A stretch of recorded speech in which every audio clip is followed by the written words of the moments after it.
Les mitochondries, c'est comme les petits poumons. Les mitochondries vont permettre la respiration cellulaire.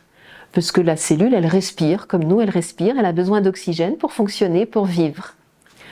Et qu'est-ce qui lui permet de respirer? C'est la mitochondrie. La mitochondrie a la particularité d'avoir son propre bagage génétique. Donc la mitochondrie ne va pas fonctionner avec les gènes contenus dans le noyau, parce que la mitochondrie a ses propres gènes. Et ces gènes sont donc quelque part indépendants de notre bagage génétique issu de la lignée familiale. Vous savez, le noyau qui est dans la cellule, c'est la conséquence de la fusion du spermatozoïde avec l'ovocyte.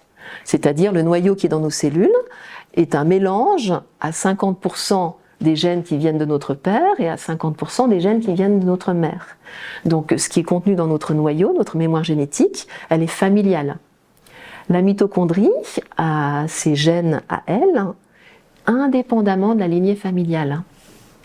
C'est-à-dire que dans la cellule, nous avons ces mitochondries qui vont fonctionner à partir d'une mémoire qui n'est pas familiale.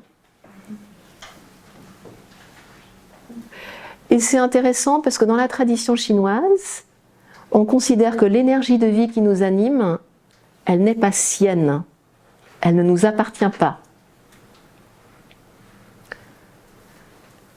L'énergie de vie qui nous anime, selon la tradition chinoise, on considère que c'est une énergie qui vient d'ailleurs, qui nous est prêtée et qui nous sera repris au moment où le ciel antérieur le décidera.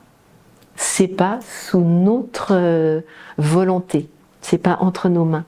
C'est le début de la vie et la fin de la vie. Dans la tradition chinoise, on considère que c'est une dimension hors espace-temps, une dimension qui n'est pas sous notre contrôle, d'ailleurs quelque part.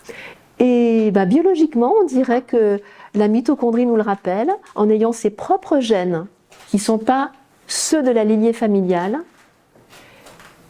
pour nous rappeler que la respiration, l'énergie de vie qui nous anime, nous sommes venus au monde avec un premier inspire, c'est le premier inspire qui fait que nous sommes en vie, et ça se terminera avec un dernier expire, eh bien c'est quelque chose qui vient d'ailleurs, qui n'est pas de ce monde, qui n'est pas soumis à cette dualité, père, mère, yin-yang, comme dans le noyau, c'est quelque chose d'à part.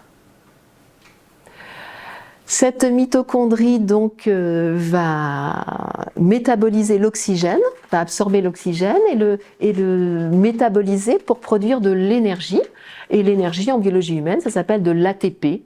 Donc une mitochondrie produit à peu près 36 molécules d'ATP, 36 molécules d'énergie, voilà à peu près. Et